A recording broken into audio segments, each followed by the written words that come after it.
Hello Internet, it's me Josh, the Aging Gamer. So, I might sound a bit biased here, but in the gaming universe, has there ever been a bigger fall from grace than Earthworm Jim? When the first Earthworm Jim game came out in 1994, it took the world by storm. It became a must-have game on the 16-bit consoles. This series got popular enough that even Nintendo took a shot at it. Earthworm Jim would of course eventually see a sequel, and not only that, it got its own mini-series from Marvel Comics. It also got a whole line of pretty cool toys, a few of which I owned. Even Taco Bell got involved and had Earthworm Jim toys in their kids' meals. And to top it off, the series even got an animated cartoon, which starred Dan Castellaneta, voice of Homer Simpson, as Jim himself. And I got the whole series on DVD, so I can watch it whenever the hell I want. Physical media for the win! But yeah, soon after Earthworm Jim hit all its highs, it started hitting all its lows. So let's go ahead and talk about the death of Earthworm Jim. So, Earthworm Jim developer Shiny Entertainment had two great Earthworm Jim games under their belt. When it came time to bring Earthworm Jim to the next generation of consoles, Shiny's founder, David Perry, didn't have much faith in his team to develop a 3D game, as they've only worked on 2D ones. This led to Perry selling the company to Interplay Productions, where Shiny would have new ownership. This buyout, however, led to half of Shiny's team, including Earthworm Jim's creator, Doug TenNapel, leaving the team. They would go on to form their own development team called the Neverhood Incorporated. As for Earthworm Jim though, Interplay Productions decided to have VIS Entertainment make the game, and without the original team, this new Earthworm Jim game would end up with none of the charm or fun that made the other games so great. Earthworm Jim 3D bombed hard. Without the original creators being involved with this quirky franchise anymore, what else could Interplay do with the series? And just to put that final nail in the coffin, there was an Earthworm Jim Game Boy Color game released, and it's one that a lot of people don't seem to even know exists, but that's why we're going to be taking a look at it today. So, ladies and gentlemen, I present to you the fourth and final Earthworm Jim game, Earthworm Jim Menace to the Galaxy.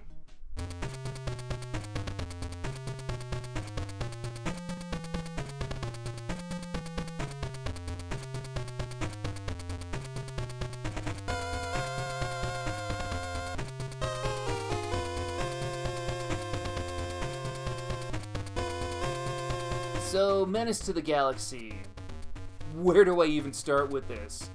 Menace to the Galaxy came out shortly after Earthworm Jim 3D, and that game must have been in mind during development here because there's lots of similarities. Both games are collectathons, and both games use the animated series aesthetics. They're also both complete crap. Again, this is a collectathon, but for the Game Boy, and it's rough. Let's start by taking a look at these graphics. This is Jim. Yikes. He looks pretty bad, but at least it looks better than his other Game Boy counterpart.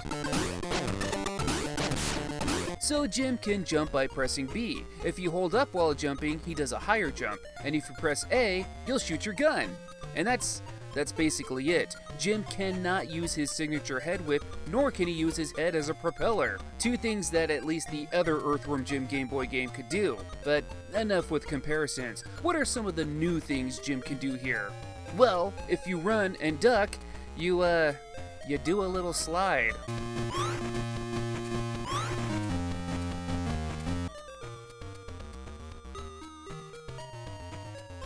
So the goal of this game is to collect these little coins. When you first start, you'll be stuck in this little city section, which kinda acts like a tutorial.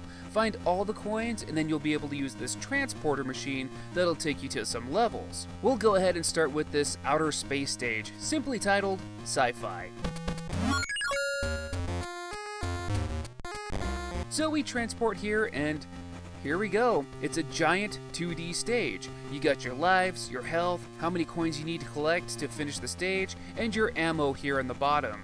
And what you're seeing here is pretty much the whole game. There's lots and lots of coins scattered throughout the level. They aren't too hard to find either. It's a matter of just jumping on a platform and collecting them. It's something that literally anyone with any gaming skills can do. Not too tough at all. Another way to collect coins is by killing enemies. Kill certain ones, and they'll drop a coin worth the amount of 5. So, collect, collect, collect.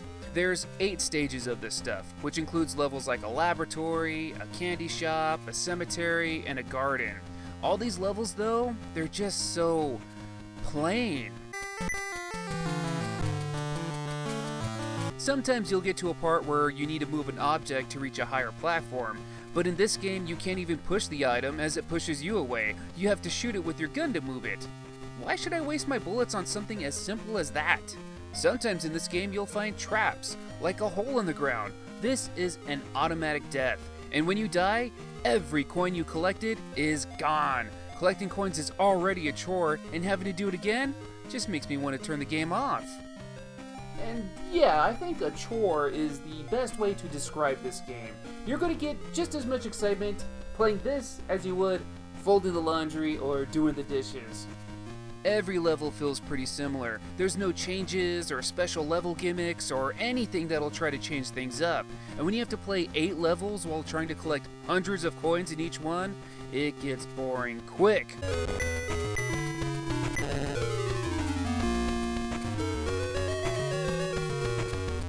I will say only one good thing about this game, and that's it's pretty cool that you actually get to use Earthworm Jim's pocket rocket. When you find this rocket icon on the screen, you'll hop onto your rocket and you can freely roam wherever you want until you run out of fuel.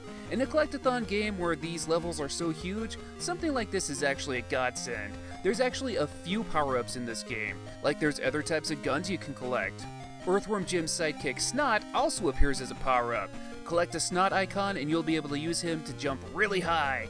After so many bounces though, he just kinda splats away. I guess we killed him. Although I'm a bit disappointed with how Snot is used here, it's kinda nice to see a familiar face. The likes of Princess What's-Her-Name and Peter Puppy aren't found here whatsoever.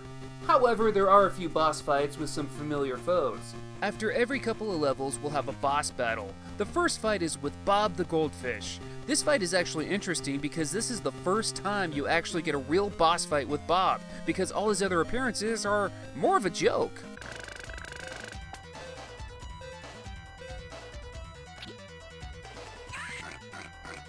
Bob is huge, so I guess at some point Jim shrunk, but just hit the switch and wait for him to pop out and then blast his ass. The second boss is with Evil the Cat and his Hench Rat. I actually had trouble with this fight because it doesn't make a lot of sense at first. You shoot the Hench Rat and it has no effect. You shoot Evil and both guys get groggy, but don't take damage. What the hell? What you're supposed to do is shoot Evil the Cat, which gets Hench Rat to see stars, then do that fancy new move we talked about, the slide. Keep doing this, and it apparently beats both guys up. The next fight is with Queen Slug for a Butt. In this fight, simply dodge her shots and then hit the switch to make baskets hit her head. Kinda simple and tame for a previous final boss character. Keep having her get hit by baskets until... holy shit, she blew the fuck up! Jeez! So after each boss, we collect a number square. Collect all 3 to get this special gun icon filled. I guess this is the only weapon that can beat the final boss, which is Evil Jim, a character who was previously exclusive to the cartoon. This is the only time you'll use this gun, and all it can do is shoot straight up. Try to shoot Evil Jim when he flies high, and then keep dodging his bullets when he flies low. Hit him enough times to... holy shit, he blows up too! And we beat the game! Hooray! It's over! Wait, there's an extra stage we can play afterwards? No thanks. And that's basically Earthworm Jim Menace to the Galaxy. So how do I rank the game? Well, obviously it's a big fat fucking no thank you! So this is how the great Earthworm Jim ends. Damn! This game doesn't feel like an Earthworm Jim game at all. While the controls are fine for what they are, Jim feels very limited compared to his past titles. Why do a collectathon rather than just a standard 2D platformer? Huh, oh, that's right, because none of the original developers were involved, so decisions like this were made. None of the enemies or bosses feel like there's any character to them. In past Earthworm Jim games, the sprites showed so much personality, but here, they're so stale. And there's a lot of signature characters missing. Again, no Peter Puppy or Princess What's-Her-Name, or even popular villains like Psychro or Professor Monkey for a head. I get there's only so much you can do with the Game Boy, but this just feels like a low-budget cash grab. All these things combined just leave this game feeling so... empty. Like, it's only an Earthworm Jim game on the surface, but under its skin, it's just a cruddy, foul turd of a game. Menace to the Galaxy is boring, visually unappealing, and soulless. Stay away at all cost. But those are just my opinions. What do you guys think? What do you think of Earthworm Jim, Menace to the Galaxy? You like the game? You hate the game? What do you think about Earthworm Jim? Let me know in the comments below. If you like this video, subscribe, blah, blah, blah, blah, blah. I thank you guys for watching. I'll see you all on the next one.